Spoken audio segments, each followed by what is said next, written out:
En esta hora vamos a estar hablando de las emociones y vamos a leer Efesios 5:15 y dice: mirad pues con diligencia cómo andéis, no como necios, sino como sabios.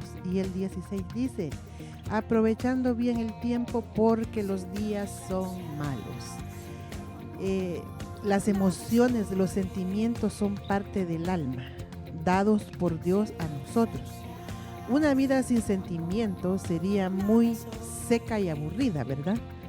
Pero si dejamos que los sentimientos nos controlen, pueden ser muy peligrosos y hacernos muy infelices. Si dejamos que los pensamientos, las emociones nos controlen los pensamientos. Lo que sea que Dios nos da para disfrutar, Satanás siempre tratará la manera de usarlo en nuestra contra. Dios nos ha dado sentimientos para hacer una bendición para otros en el reino, pero Satanás trata de usarlos para causar sufrimiento. Quiere que tomemos todas nuestras decisiones basadas en los sentimientos y que dejemos que esto nos gobierne. Los sentimientos llegan a ser peligrosos y dolorosos si no los controlamos, ¿verdad? Cuando no entendemos que podemos decidir si nos gobiernan o no. ¿Cuántas veces sentimos que alguien nos ha ofendido? Podemos decidir si vamos a sentirnos ofendidos o no, ¿verdad? Eso es controlar los sentimientos, las emociones. Caminar según nuestras emociones significa hacer lo que queremos ahora, lo que nos hace sentir bien en el momento. Nuestro futuro es afectado por las decisiones que tomamos hoy, oiga bien. Entonces, si tomamos malas decisiones hoy por dejarnos llevar por las emociones, más adelante, quizás en el momento, quizás no se ve que vaya a afectar, pero con el tiempo, con los años, vemos que afectó esa decisión que tomamos por no controlar nuestras emociones. Ahora yo le digo en esta hora: haz que tus emociones te sirvan. No pases tu vida sirviéndoles a ellas. Decide hoy manejar tus emociones en vez de dejar que ellas te manejen a ti. Ahora vamos a hacer algo. Vamos a decir: yo he determinado que voy a manejar mis emociones. Haré que ellas me sirvan y yo no serviré a ellas. No pasaré mi vida sirviéndole a las emociones. Amén. Morir para vivir. Y Marcos 4:19 dice: pero los afanes de este siglo y el engaño de las riquezas y las codicias de otras cosas entran y ahogan la palabra y se hace infructuosa. Para vivir la vida espiritual tenemos que estar dispuestos a morir a la vida material. Una de las razones principales que impide que la gente esté arraigada en la palabra de Dios es que están fuertemente aferrados a este mundo, ¿verdad? A sus cosas materiales, sus deleites que ofrece este mundo. Entonces quieren una vida cerca de Dios, pero no están dispuestos a dejar de lado las cosas de este mundo. Hay una vida tan superior a cualquier cosa que ofrezca el mundo, que no hay comparación, pero tenemos que morir a nuestro ego, a todas sus exigencias para experimentarla. Tenemos que morir a nuestras propias maneras de hacer y de ser. Las maneras carnales de hacer y de ser, las maneras carnales de manejar situaciones. Tenemos que morir también a nuestros propios pensamientos. Oiga, estamos hablando pues de las emociones, ¿verdad? Entonces tenemos que morir también a nuestros propios pensamientos, porque él sabe que la mente es el campo de batalla del enemigo. Ahí tira los dardos, ¿verdad? Entonces tenemos que morir a nuestros propios pensamientos y a nuestra forma de hablar, a veces tan superficial y egoísta y conflictiva que tenemos, ¿verdad? Tenemos que aprender a vivir más allá de nuestros sentimientos. El balance es que Dios persigue la carne sin descansar y está decidido a librarnos de su control. Tenemos que morir para vivir, pero es algo positivo. Así que yo les insto en esta hora que se atrevan a morir a la carne para vivir en el espíritu. Y no hay cosa más hermosas que morir para la carne. Quiere decir que vamos a dejar todos los deseos de la carne, ¿verdad? Todos los deleites que este mundo ofrece. Y vivir para el Espíritu es vivir una vida agradando a Dios, leyendo su palabra, asistiendo a la iglesia, orando y estando en comunión con Dios, ¿verdad? Determina que vas a morir a ti misma y a las cosas de la carne para vivir la vida espiritual que Dios te ha preparado, que Dios tiene ahí para cada uno de nosotros, ¿verdad? Ahora usted dirá, ¿cómo puedo morir para la carne y vivir para el espíritu? Quizás tiene miedo, ¿verdad? No sabe cómo hacerlo, pero Santiago 5:16 dice que la oración eficaz del justo puede mucho. Dice completo el versículo: confesaos vuestras ofensas unos a otros y orad unos por otros para que seáis sanados. La oración eficaz del justo puede mucho. Los afanes de esta tierra, de este mundo, ¿verdad? A veces nos agobian, nos hieren y nos hacen cuantas cosas. Entonces, lo primero que tenemos que hacer para poder morir a la carne y vivir para el espíritu, vivir para Dios, es orar, buscar a Dios en oración. El miedo ataca a todos. Es una de las formas en que Satanás nos atormenta y nos impide seguir adelante, ¿sabe? Gozando de la vida que Jesús quiere darnos a cada uno de nosotros.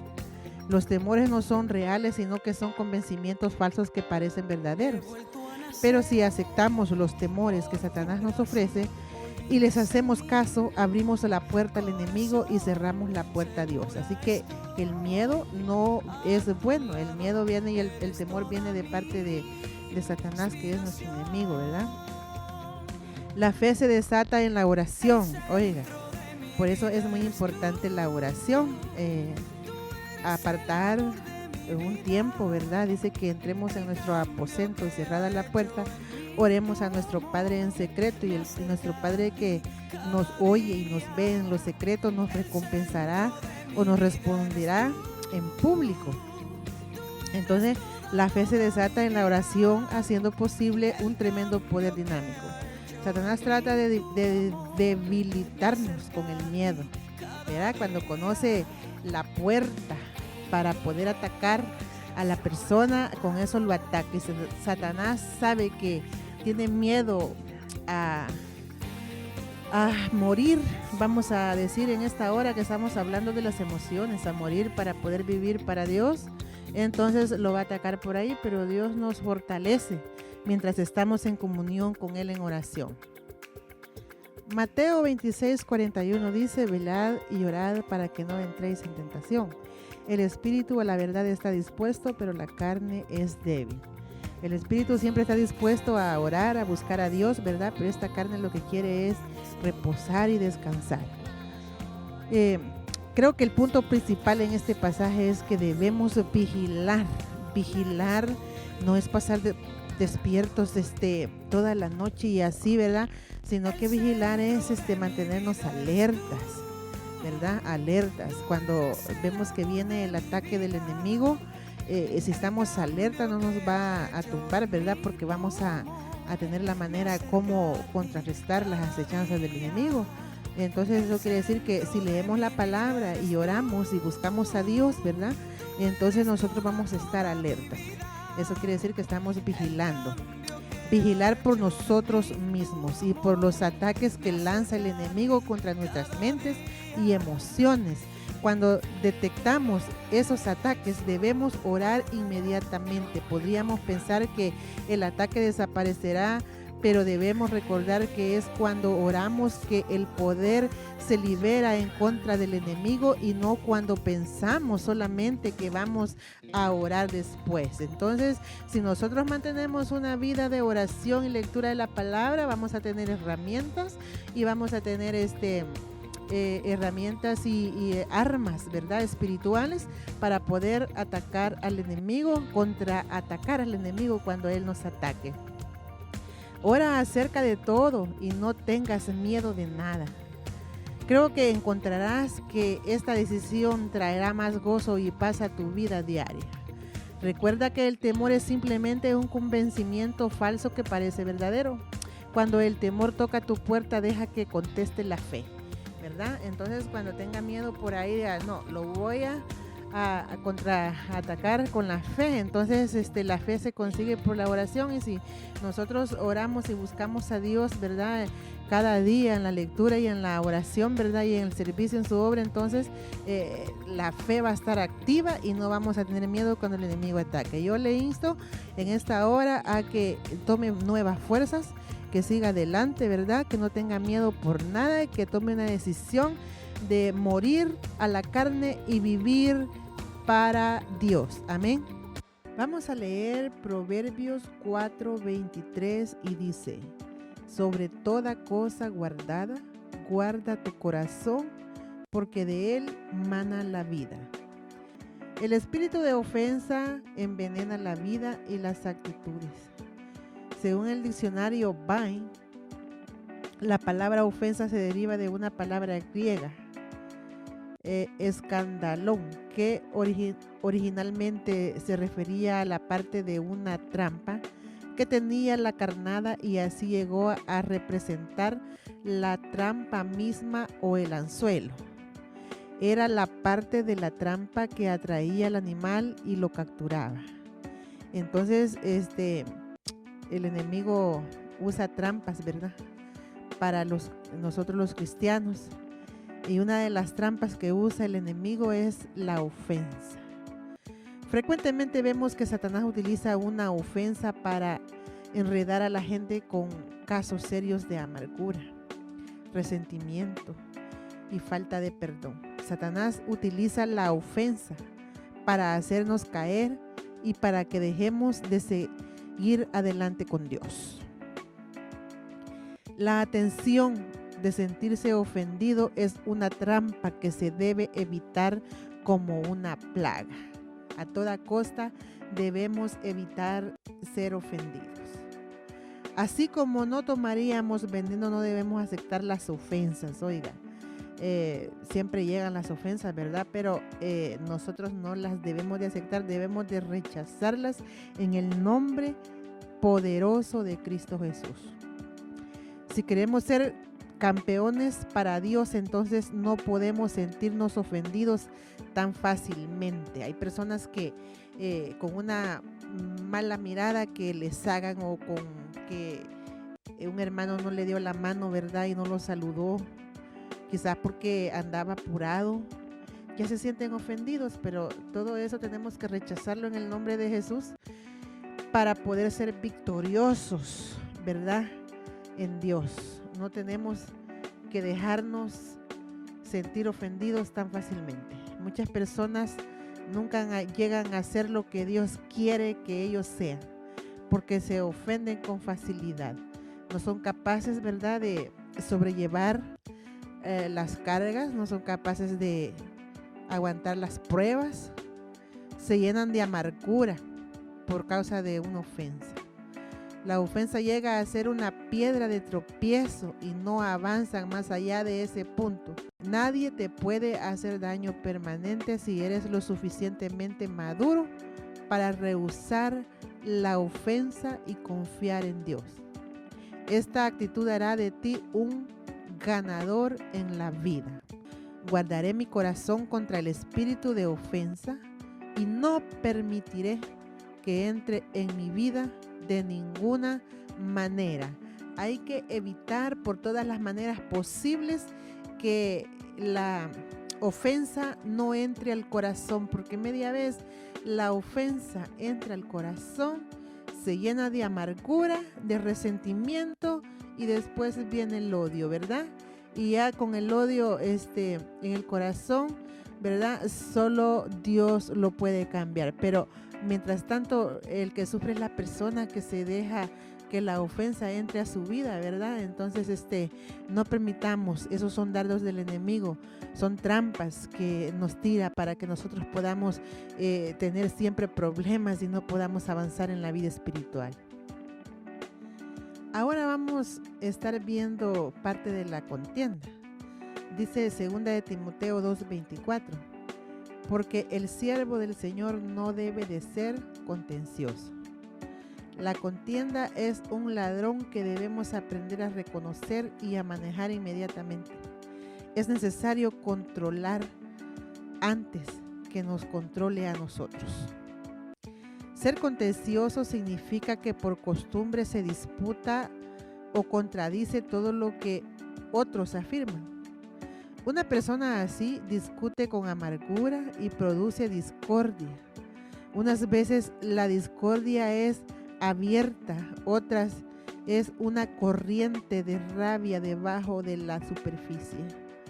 La contienda es peligrosa, es una fuerza satánica enviada para destruir.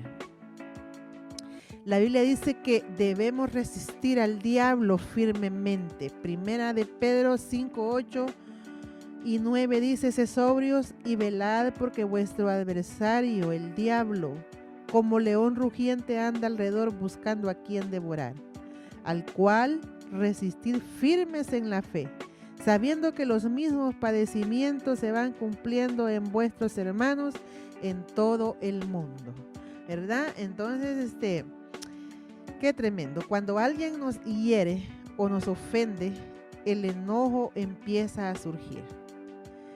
Y no hay cosa más tremenda que darle lugar al enojo, porque entonces ahí viene todos estos frutos de la carne.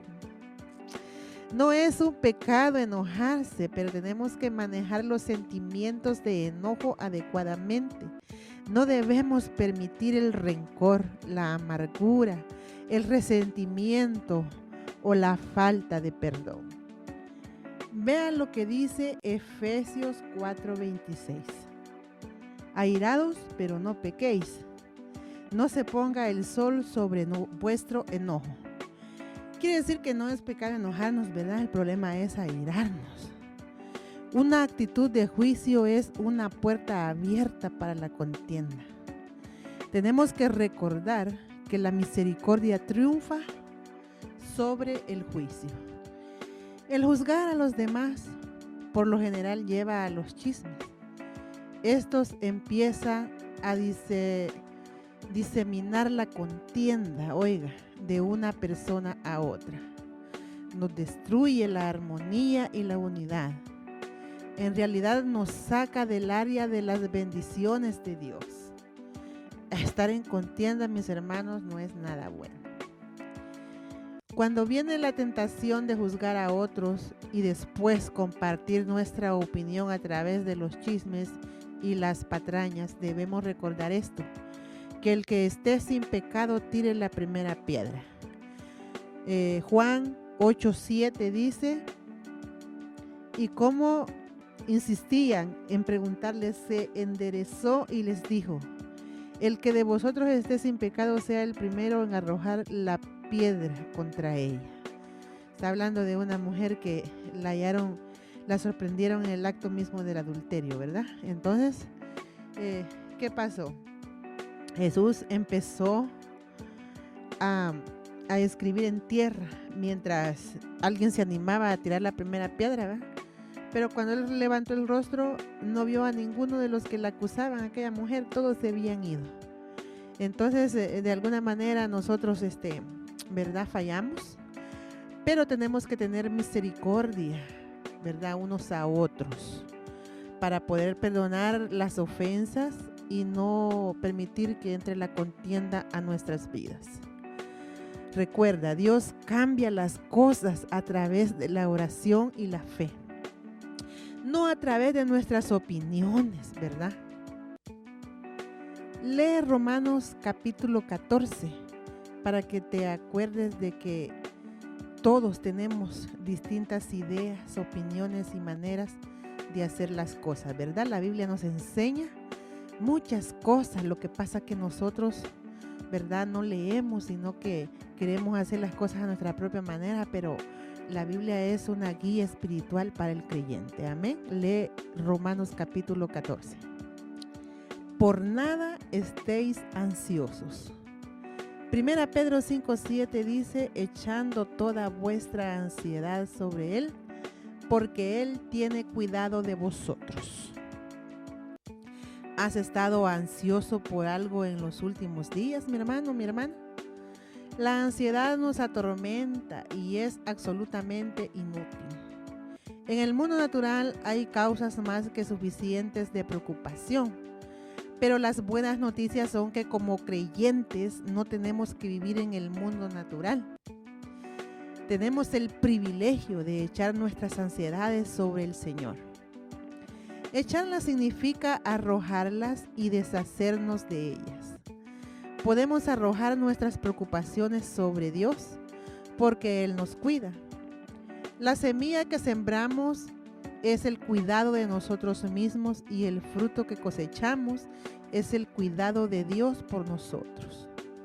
El hecho de rehusar estar ansioso demuestra que estamos confiando en el Señor. Pero si nosotros andamos ansiosos y preocupados, quiere decir que no confiamos en Dios y en sus promesas, ¿verdad? Podemos decir que estamos confiados en el Señor, pero muchas de las veces las acciones hablan en muchos casos más fuertes que las palabras.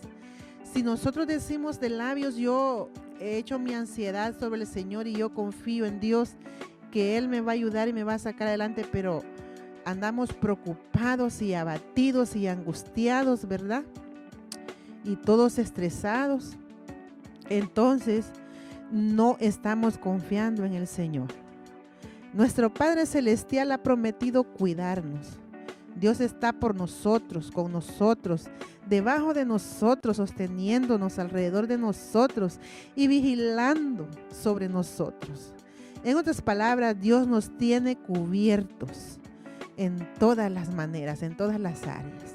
Dios es nuestro escudo, nuestro amparo, nuestra torre fuerte, nuestra fortaleza, nuestro refugio, nuestro pronto auxilio en las tribulaciones. Dice su palabra que no temeremos, aunque la tierra sea removida y se traspasen los montes al corazón de la mar, porque nosotros estamos confiados que Dios tiene cuidado de cada uno de nosotros. Aleluya. Decide echar todas tus ansiedades, ya no las sigas cargando. Ya parece que hay momentos que andamos una carga bien pesada en los hombros, cargando para todas partes, ¿verdad? Pero yo te insto en esta hora que decidas de una vez echar todas tus ansiedades sobre el Señor y empieza a observar cómo Él te cuida. Cómo Él te cuida a cada momento, en todos lados, a cada instante. Por nada estéis afanosos, por nada estéis ansiosos, echando toda vuestra ansiedad sobre Él, porque Él tiene cuidado de vosotros. Aleluya. ¿Tienes comunión con tu problema o con Dios? Hebreos 12:2 dice, puestos los ojos en Jesús, el autor y consumador de la fe. El diablo quiere que pensemos en nuestros problemas, que nos preocupemos, que hablemos y razonemos buscando una solución a nuestro problema. Pero Dios desea que pasemos tiempo con Él, hablando con Él, pensando en Él y en su palabra. Es en Jesús en quien debemos fijar la vista para suplir nuestras necesidades. Si meditamos en Él, nuestro problema no tiene poder sobre nosotros. Pero si meditamos en el problema, lo agrandamos por sobre Él. Cuanto más atención le prestamos al problema, más lo alimentamos y más poder tiene sobre nosotros. Olvídate de tus problemas, no pienses, no te preocupes ni hables acerca de ellos. En vez de hacer esto, ten comunión con Dios y gozarás de la vida que Él tiene preparada para ti en abundancia. Pone tu confianza en el Señor, puestos los ojos en Jesús, el autor y consumador de la fe.